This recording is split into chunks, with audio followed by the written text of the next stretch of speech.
रात का वक्त था। बुखार ने मुझे बिल्कुल तोड़ दिया था। बदन तप रहा था और आंखों के सामने सब धुंधला सा लग रहा था। पत्नी गांव गई हुई थी बच्चों के साथ और घर में मैं अकेला था। बस पड़ोस तक बात कर लेने की हिम्मत थी, लेकिन किसी ने आवाज नहीं सुनी। तभी दरवाजे पर हल्की दस्तक हुई और मैंने धीरे से आवाज दी तो देखा सामने मेरी साली खड़ी थी, हाथ में दवा और पानी का गिलास, आंखों में हल्की चिंता और चेहरे पर मासूमियत। उसने झट से आकर मेरे माथे को छुआ तो बोली, जीजा जी, आपको बहुत तेज बुखार है। भाभी ने फोन पर बताया था, इसलिए मैं आई हूँ। उसकी आवाज में अपनापन और चिंता थी। वो कुर्सी खींचकर मेरे पास बैठ गई और दवा मेरे मुंह में रख दी। मैंने कांपते हाथों से पानी लिया तो उसने झट से गिलास पकड़कर मेरे होठों तक पहुंचाया। मैं एकटक उसे देख रहा था, शायद इसलिए कि उस वक्त वो ही मेरे अकेलेपन की दवा लग रही थी। उसके बाल थोड़े बिखरे हुए थे और आंखों में बेचैनी थी, जैसे मुझे देखे बिना उसे चैन ही नहीं था। मैंने धीरे से कहा, तुम्हें आना नहीं चाहिए था, लोग क्या कहेंगे। वो मुस्कुरा दी और बोली, लोग तो कुछ ना कुछ कहते ही हैं जीजा जी, अभी आपकी सेहत ज्यादा जरूरी है। उसका हाथ मेरे हाथ पर था और उस गर्माहट ने मुझे अजीब सा सुकून दिया, जैसे दर्द और बुखार दोनों पल भर को भूल गया हो। फिर उसने मेरे तकिए को ठीक किया, कंबल को खींचकर मुझे अच्छे से ढक दिया और खुद मेरे पास बैठ गई। उस नज़दीकी ने मेरे दिल में एक अजीब सी हलचल पैदा कर दी। वो मेरे इतने पास कभी नहीं बैठी थी।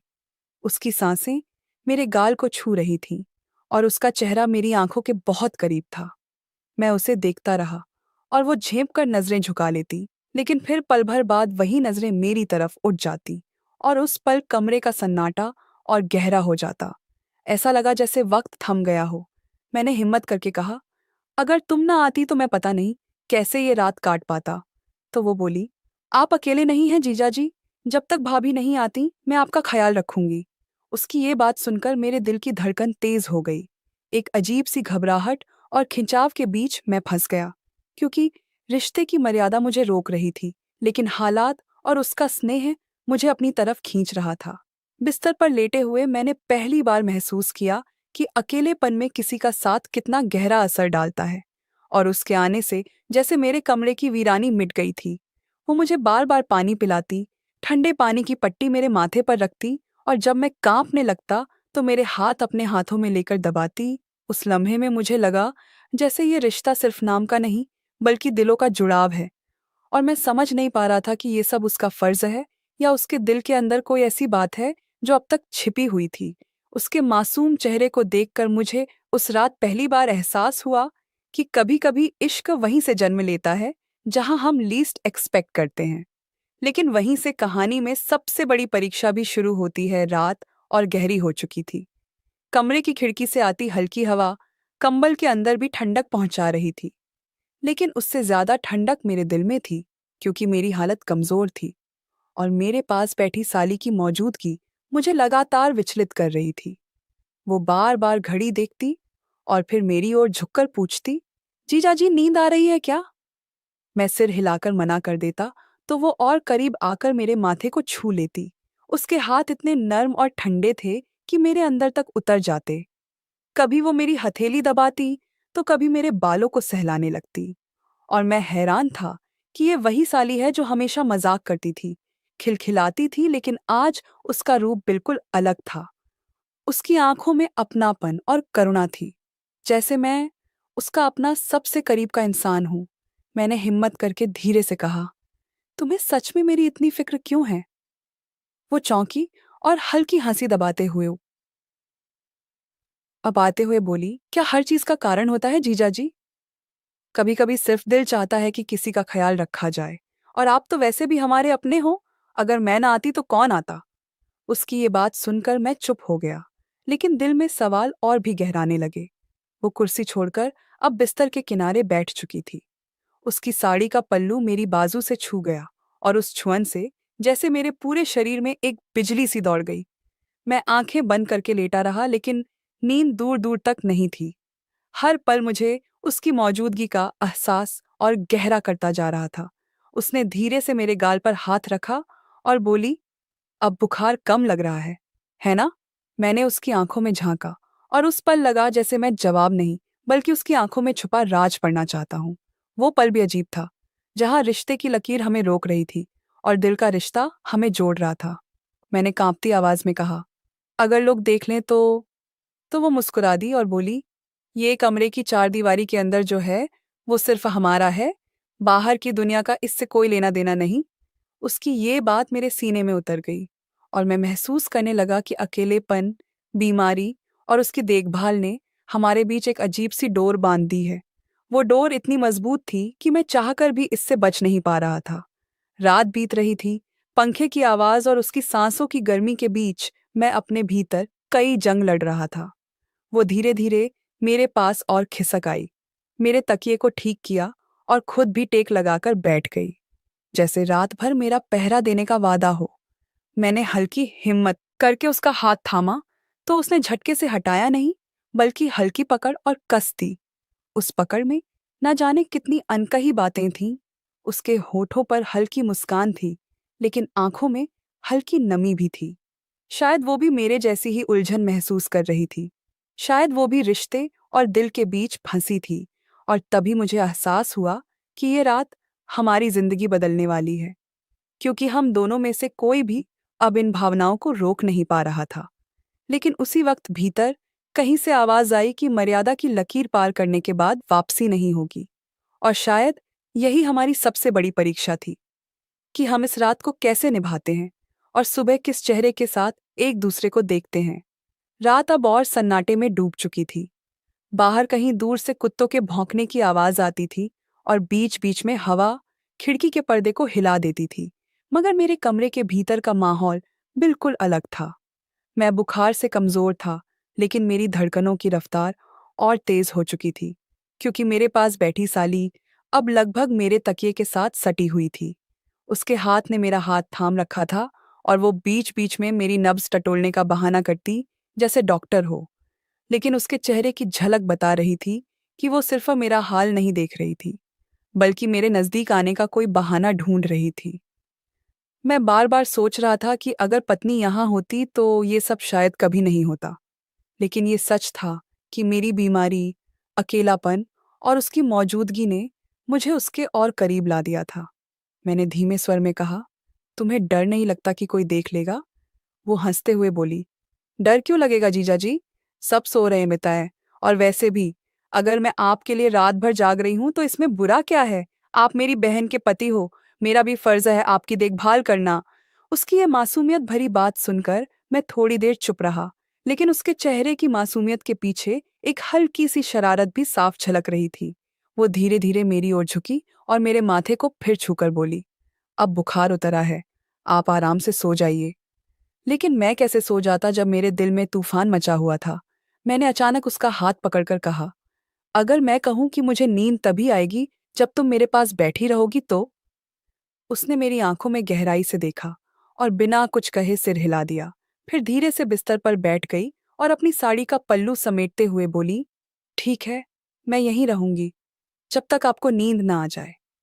उसकी ये बात सुनकर मैं और भी बेचैन हो गया। उसकी सांसों की खुशबू मेरे चेहरे तक आ रही थी और उसके बदन की गर्माहट मुझे महसूस हो रही थी। मैंने धीरे धीरे आंखें बंद कर लीं, लेकिन नींद की बजाय अब एक अजीब सी ख्वाहिश मेरे अंदर जन्म लेने लगी थी। मैंने अपने होंठ खोले और कुछ कहना चाहा, लेकिन शब्द गले में अटक गए। तभी उसने मेरा सिर अपनी गोद में रख लिया और मेरे बालों को सहलाने लगी। उस स्पर्श में इतनी नरमी थी कि मैं सब भूल गया। वो लम्हा मेरे लिए किसी जादू से कम नहीं था। मेरी धड़कनें अब इतनी तेज थीं कि शायद वो भी सुन पा रही थी।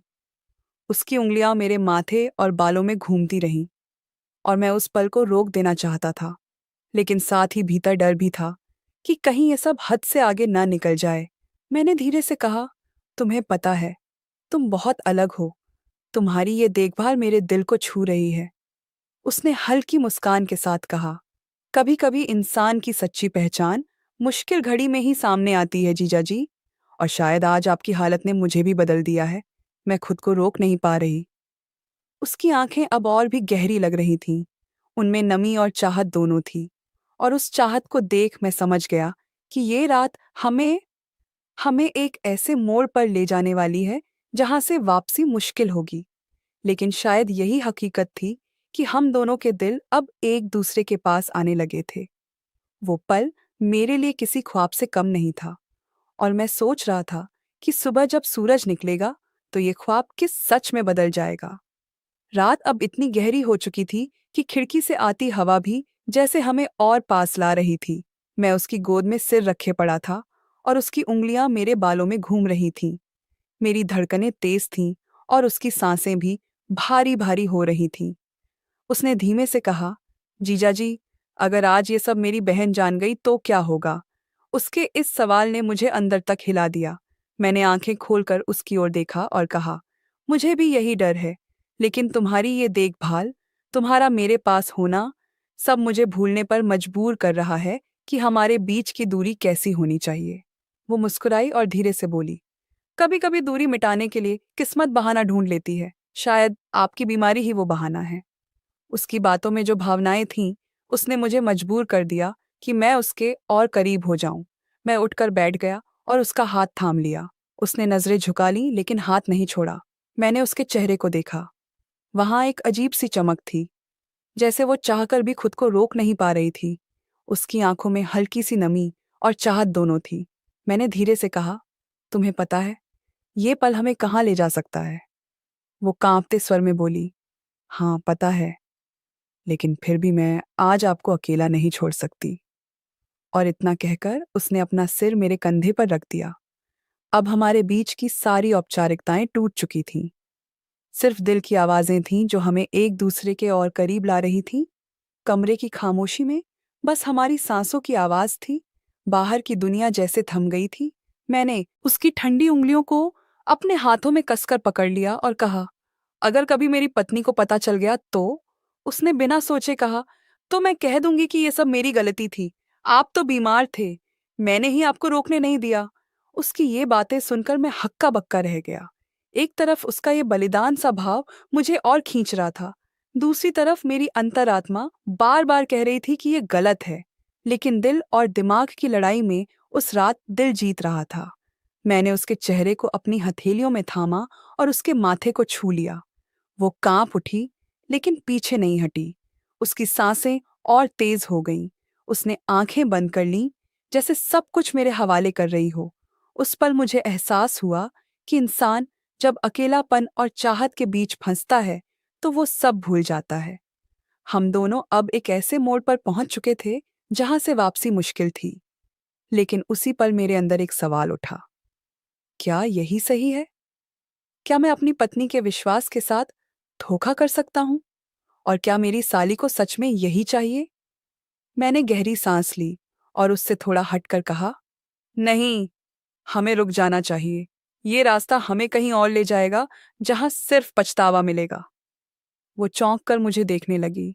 उसकी आंखों में आंसू छलक आए। उसने कहा, तो आप कह रहे हो कि मैं गलत हूं? मेरी ये चाहत गलत है? मैंने उसका हाथ थामते हुए कहा, नहीं, तुम्हारी चाहत गलत नहीं है, लेकिन इस चाहत को पूरा करना गलत होगा, क्योंकि इससे हम दोनों की जिंदगी तबाह हो जाएगी। और सबसे बड़ी बात, तुम्हारी बहन की जिंदगी बर्बाद हो जाएगी। मेरी ये बातें सुनकर वो चुप हो गई। थोड़ी देर बाद उसके आंसू मेरे हाथ पर गिरने लगे। वो बोली, आप सच कह रहे हो जीजा जी। मुझे आज समझ आ गया कि चाहत और जिम्मेदारी में कितना फर्क है। मैंने आपको खोने के डर में खुद को खो दिया, लेकिन शुक्र है कि आपने मुझे बचा लिया। उसकी ये बात सुनकर मेरे दिल से बोझ उतर गया। मैंने उसे गले से लगा लिया और कहा, तुम हमेशा मेरी छोटी बहन जैसी रहोगी। मैं तुम्हें कभी अकेला महसूस नहीं होने दूंगा, लेकिन हमारी मर्यादा ही हमें जीने का सहारा है।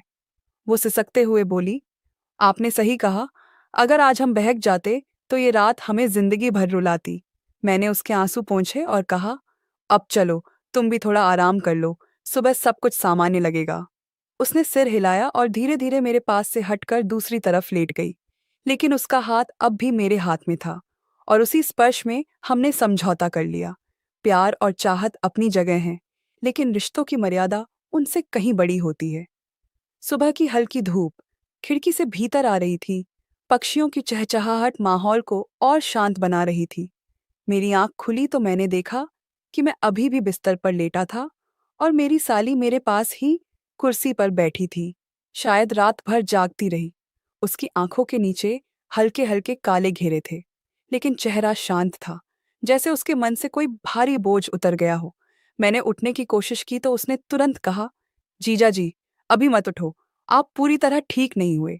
उसकी आवाज में अब वो कांपना नहीं था, बल्कि एक नई दृढ़ता थी। मैंने मुस्कुराते हुए कहा, मैं अब ठीक हूं, शायद कल रात की वजह से। उसने हल्की सी मुस्कान दी, लेकिन आंखें झुका ली, जैसे उस रात का जिक्र भी उसे भारी लग रहा हो। तभी मेरी पत्नी कमरे में आई। उसके हाथ में चाय थी और चेहरे पर वही मासूम मुस्कान। उसने कहा, वाह, आज तो लग रहा है मेरे पति बिल्कुल ठीक हो गए। देखो चेहरे पर कैसी रौनक है। मैंने उसे देखकर सिर हिलाया और चुप रहा। मेरी साली ने तुरंत बात संभाली। हाँ दीदी, मैंने रात भर इनका ध्यान रखा, अब बहुत अच्छा महसूस कर रहे हैं।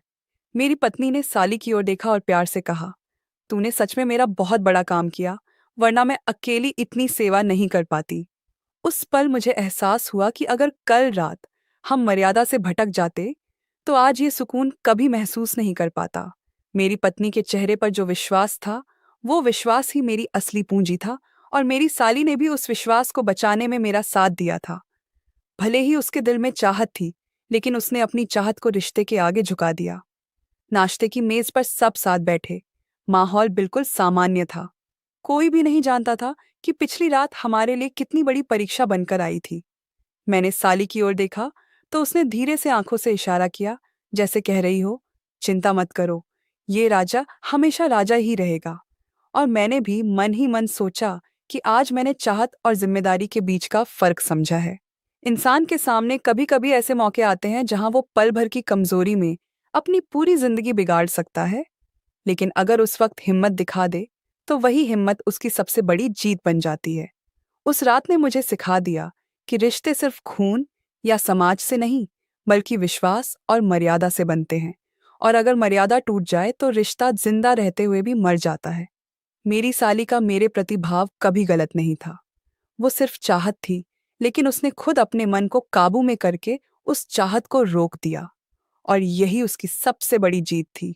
उस दिन के बाद से हमारे बीच कभी कोई ऐसी बात नहीं हुई, बल्कि हमारा रिश्ता और भी मजबूत हो गया। वो मुझे हमेशा बड़े भाई जैसा मानती रही, और मैंने उसे अपनी छोटी बहन की तरह संभाला। समय बीतता गया, लेकिन उस रात की याद हमेशा मेरे दिल में एक सबक की तरह रह गई, कि इंसान का असली इम्तिहान उसकी कमजोरी में नहीं, बल्कि उस कमजोरी से बाहर निकलने की हिम्मत में होता है। और जब कभी मैं अपनी पत्नी को देखता, उसके चेहरे पर विश्वास देखता, तो मुझे लगता कि अगर उस रात मैं बहक जाता, तो ये मुस्कान कभी नहीं देख पाता। इसलिए कह सकता हूँ, प्यार और चाहत कभी गलत नहीं होते, लेकिन उन्हें मर्यादा और रिश्तों की सीमाओं में रखना ही जिंदगी की सबसे बड़ी समझदारी है।